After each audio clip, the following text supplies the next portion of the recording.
In today's tutorial we're going to be making these candle covers, and these are really quite elegant. The reason why I got the Christmas ball out is that when I was doing the Christmas ball I realized that before it went onto the ball that the actual outside shape here actually fit the bottom of this candle cover. So what I've decided to do is that we're going to actually do a little bit of, it's almost like a fishnetting idea on the outside of the candle covers using the starting of the Christmas ball tutorial, just like so. So what I'm going to do is get you started, and we're going to start off with the center at the bottom here and work our way out. What you're seeing here is the Peyton's sequin yarn, and then I changed it over to the Bernat Handicrafter yarn, and I did change colors every now and then, and that will get you started. So what you're going to need for this tutorial is either a 2.5 or a 2.75 millimeter crochet hook. You might need a tape measure just in case. This candle holder is a 4-inch diameter. It's pretty standard. I bought it at a cheapy store. I'm going to be using the Bernat Handicrafter yarn today, and I recommend that you probably go get the directions as well. You can find that in the more information of this video. You'll either come directly to my website or you go to my friends over at AllFreeCrochet.com. So let's get started on the bottom part of this candle. So let's begin to do a slip knot. Chances are if you're doing this tutorial you are a bit experienced, so I won't go slow during that process. There are other videos if you want to. Let's begin to chain 8. So 1, 2, 3, 4, 5, 6, 7, and 8. Okay, and now let's form a ring. Just like so. So we're just going into the very first stitch. It is crochet thread, so it's a little more delicate than it is for the nice thick yarn that we're used to here on the channel. We're going to grab that and pull it through to form the center of the ring. I now want you to chain 3. So 1, 2, and 3, and keeping the straggler on the outside, just like so. So when I go in, so we're going to do 19 double crochets, so wrap the yarn and go into the center. We want to keep the straggler on the top of that section so that it actually fastens right into the spot. So I want you to go around and do 19 double crochets. We'll meet back up at the end of this circle where we'll slip stitch and move along to the next step. So 19. We're now completed the circle, so we're just going to slip stitch by going into the top of the original chain that you started with and pull it through nice and tight, and now you have a full circle with now 19 double crochets all the way around. I now want you to chain 4, so 1, 2, 3, and 4, and I want you to skip the next double crochet on the circle and go to the second one over, and I want you to single crochet into the position. Okay, and let's do that again. So chaining 4, so 1, 2, 3, 4, skip the next double crochet that you see and go to the second one over, and I want you to do that all the way around, and you will end up with 10 spots that have the chain just like so. And so basically we're right here on this particular rotation. Now I've just come all the way around, and I want to do my last in the last section, and this is where we started with the first chain. I've received some emails already on the Christmas balls. We're going to slip stitch, by the way, just so I can tell you.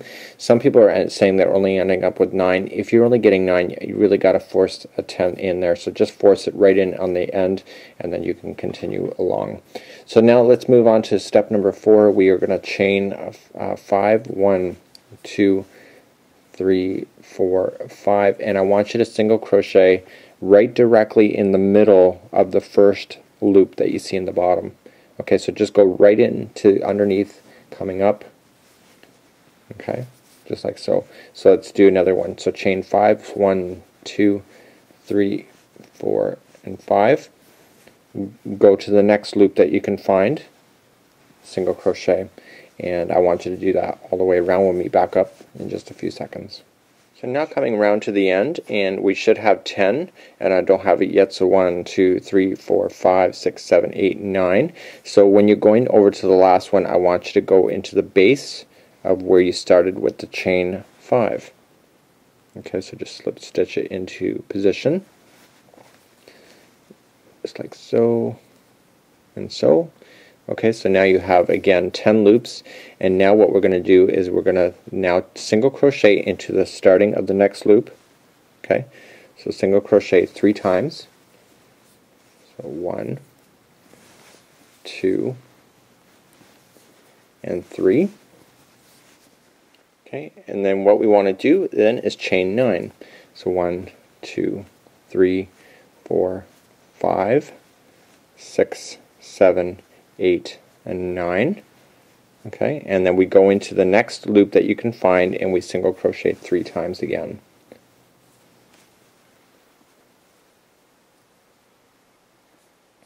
One, 2, and 3.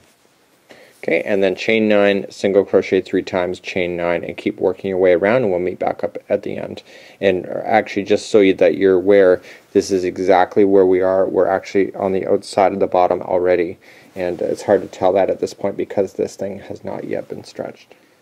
So I'm coming up to the last one, and 2, 3, 4, 5, 6, 7, 8, and 9, and this time when we come back down we're actually going to go into the very start where we started the chaining, single crocheting of the 3 in a row right where we started. My camera angle is not always the best for crocheting, teaching sometimes, so this yarn is pretty small. So we're going to slip stitch it just like so, and what I need you to do is begin to cast off. And we are now done all of the major bottom piece of this project, and now the rest of this is actually going to be very straightforward, and I'm going to show you only once on how to start building it up, and then at that point you can build it as high as you want to go, and yeah, and just follow the directions as per saying. So I'm just going to cast off, I'm just going to weave in the ends, and because this is crochet thread I don't have to worry about cutting this stuff and it falling out too much, so I can cut it pretty close to the project just like so,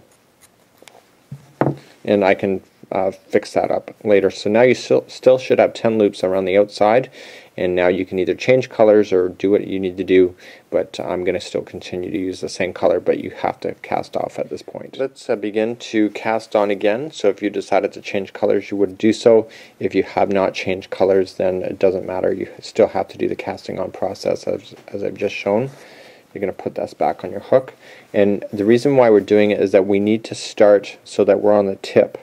Okay, so we need to be on the tip of a project before we can go any further. Like a tip of one of the tips, we can't be on the inside where we stopped. You can either cut and fasten off, or if you feel comfortable with slip stitching to the center point, you can do so as well. So I'm just casting on. So now what I need you to do at this point is again chain 9 and then single crochet, chain 9, single crochet, and you keep working out on the edges, so just like chain 9.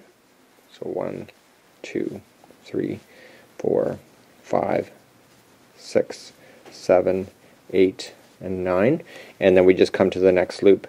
And what you're actually doing here, and this is what you're going to be doing for the remainder of your project going all the way up into the top, is that when you look at these fishnet ideas in here, there's actually the chain of 9 underneath these stitches, and then there are stitches then put over top of it. Okay, so you see that there's a joining mark here. This is the chain that we're just completing, but then this here is the next layer that is just overlapping it, and that's what you're doing. So you're providing a foundation row and then finalizing it with another row right directly on top of it. So chain 9 and single crochet into each one of the outsides, and we'll meet back up in just a second. So I'm now just finishing, and where we want to slip stitch when we're finishing the last loop is right in the base to where we cast it on. Okay, so you will still have your 10 loops around the outside. So now we begin to stuff in single crochets on these lines going all the way around. So one time we go around, we're going to complete all the chains, and then the second time, which is now, is that we're going to stuff in the single crochet, and then when we go up for the next line we're going to do the chain work and then stuff in the single crochet again. So let's begin to do so, and we're just going to chain 1 and begin to single crochet 12 times around the outside loop area. So that's 2, 3, 4, 5, 6, 7, 8, 9, 10, 11, and 12.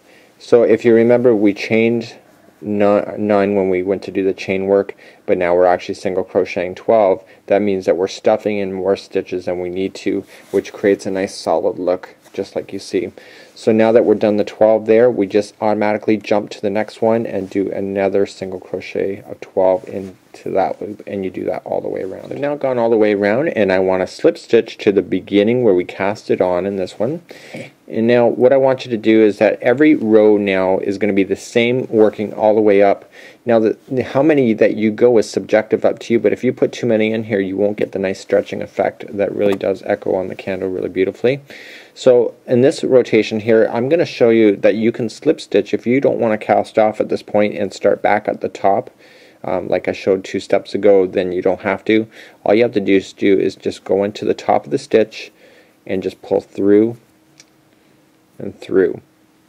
Okay, and I want you to do it until you get to stitch number 6. And this is just a slip stitching method instead of casting off, to being able to get your hook to be started in the right section of the outside loop.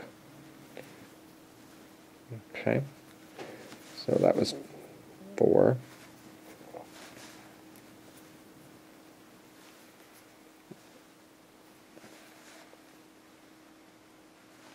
Okay, we just want the 6th.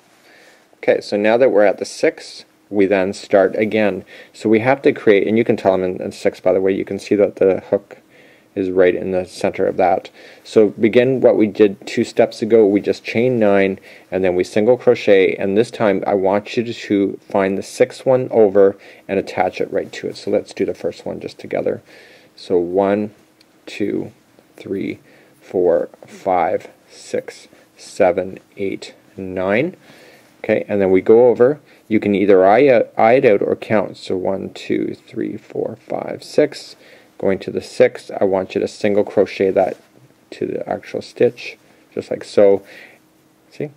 Just like that, and then chain 9 and then go to the next one and do that all the way around, and then you can start on to the next step. Now come all the way back around, and this is where we started, obviously, and we can just slip stitch into the base of where we started, and just like 2 steps ago, we're going to slip stitch that, by the way, in. We just want to single crochet 12 and then 12 and 12 and all the way around. So that's all you have to do, and you can just see that this stitch here, when you go around, will turn into these really big, beautiful defined lines, just like so. So if you had a pillar candle that was different in height at this particular point, you're just going to go as many as you wanted to in order to create this idea. So you can follow the directions.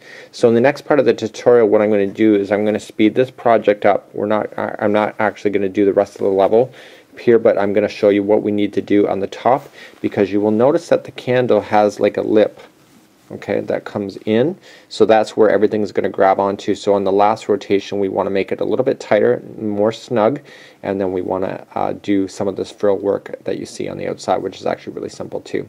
So continue to do that as high as you need to go, and when we meet back up, I'll be at the top of this on this project and we'll work on it together. Before I move you now to the top layer, where we're going to show you how to do the top section, this is what it will look like at this particular point. You can see that it's stretching beautifully over top of the, well, over the base of the candle, and now basically you just have to keep working on these same loops all the way. Because you're not growing any more loops, the project will stay narrow in the shape of the pillar candle all the way, and when you go to turn it upside right, you can see that it just is going to be really beautifully holding it.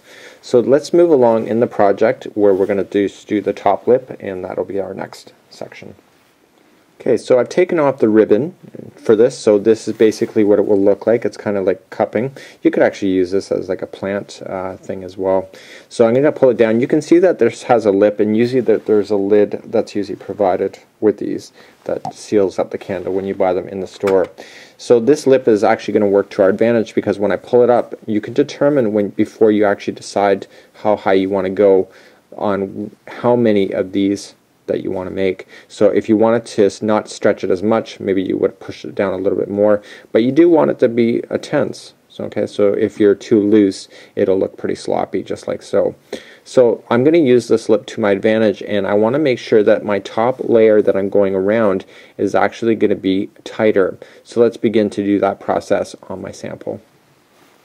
Let's use your imagination and believe that you are now done and you're ready to do the upper level of this particular candle.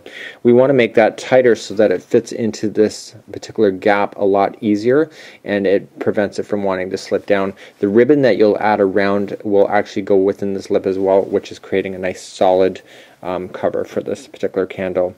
So in order to do so, we have to chain 5. So we've just stopped right in the middle. Okay, just like so. And so what I need you to do is that I need you to slip stitch over, or you can cast off, but if you slip stitch over, it's going to be over to the 6th one, just like we did and showed you before. So because I'm not changing colors with this, I would probably recommend doing the slip stitching method. Casting off is a lot easier as well. I just get really worried when I see cut strings in a project. It gives it another reason to come undone if it ever does come undone. Worst of all, if you're giving it away as a gift and it falls apart on somebody, that's just not fun either. So I've just slip stitched over, and so instead of going over by chaining 9 to the next 6 over here, I only want to chain 5, and that's going to make it tighter. So 1, 2, 3, 4, and 5, and I want to come over to the 6th one over, so just count it and come in for a slip stitch, or sorry, come in for a single crochet, I apologize, and then chain 5 again. So 1, 2, 3, 4, 5, and you will see that this is already starting to pull, coming over to the 6th one again, and do that all the way around. We'll meet back up and we'll continue the next part. I've come all the way around, and I just want to slip stitch right at the base of where we started to do the chaining of 5 before going all the way around. Okay, so we're going to slip stitch that in, and you can just see now it actually made it tight. Okay, so now what we did here, if you remember, is that we chained 9 and then we put 12 single crochets in to jam it in to make it really nice and full looking. So in this case, what we just want to start now is go into underneath the next chain, which is the chaining of 5, and put in 9 single crochets into each one as you work around. So that was 3, 4, 5, 6, 7, 8, and 9, and now we go into the very next one that you see. So 1, and you do that all the way around. So chaining, or sorry, single crocheting 9. So now just finishing all the way around, and we just want to slip stitch it to where we started. Okay, so this time what we want to do is that we want to make 2 loops for every one section. How we do that is that we just immediately start chaining 5, 2, 3, 4, 5, and we come directly in the middle, so around the 4th and the 5th stitch. We want a single crochet, and then 1, 2, 3, 4, 5, and we come directly between the 2. You can see the one underneath is actually right there as well, and we want to single crochet ourselves into that spot, and again 1, 2, 3, 4, and 5. Going into the middle section again, you can count it out or eye it out depending what you feel comfortable with, and then again chaining of 5 and then coming down into the middle. So do that all the way around, and we'll meet back up and I'll show you what to do next. We're now coming around again, and we just want to slip stitch, and now you have your chaining of 5, slip stitching it into where you started, and what you have now is that you have chains of 5 in between, and so now we want to thicken it up just like we see way over here. So basically when you look at this here, is that one section here, okay, just turned into 2, and then the rest of the sections will immediately line up to each other no matter what we do next. Right? So if you want more frill, what I've just showed you with the chaining of 5 and this next step I'm about to show you, you just keep doing it over and over until you feel satisfied with that. So now I just want you to chain 9, sorry, single crochet 9 spots in to the first one, 5, 6, 7, 8, and 9. Okay, and then we go into the next one for 9. And you just have to continue to do that as many times as you want to, as big as the frill that you need. And then what we'll just do next is that we'll just finalize the ribbon section that I've applied to this particular candle. And if you have any accent pieces, you can simply add that on as well.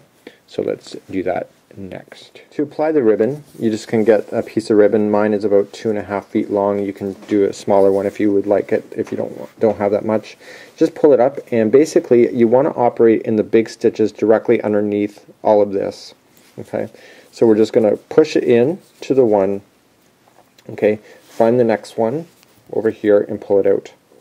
So it's in through one side, out through another, and I want to keep that ribbon nice and kind of flat. It just makes it a lot easier to work with. So in and out, it just looks nicer when you're done. So this is kind of like a shoe ribbon idea, just in and out of the holes. Originally, when I first photographed this for Facebook, I never did this. I just put it on the outside and it looked really crappy. So this ribbon actually helps secure the candle cover into place as well, so it doesn't want to slip down when you do it like this as well. So you go all the way around. Okay, so now we're at the front, and I just want to kind of pull so that both ribbons are equal in front of the camera here, and I want to give this a good tie. And when I tie it, I want to make sure that it moves up. You can see that there's a lip right there. I want to push this up, and I want to make sure that the ribbon is up on that section, and I want to create a really nice bow. So off camera I would take a lot more care to do the bow than I just did right now. Okay, just like that. Okay, so it doesn't want to slip. That's not just a camera trick, everybody, that doesn't want to slip. And then all you just need to do is get some embellishments, just like so, and you could just slip it up in. So you don't have to make this like a Christmas theme if you didn't want to. You can actually change those up. I put a bell on it. When I did it, all I just did is I wrapped some wire around the outside of it. I kind of just put a little clip section on. So I just want to clip it underneath on the actual fabric, just like so. Adjust everything, adjust it all up, and voila, you have a color. So you just got to take a little bit more time to do that, and voila, you will have a candle cover that is really quite amazing to give away. Light your candle and you're good to go. Until next time, this is Mikey on behalf of AllFreeCrochet as well as the Crochet Crowd.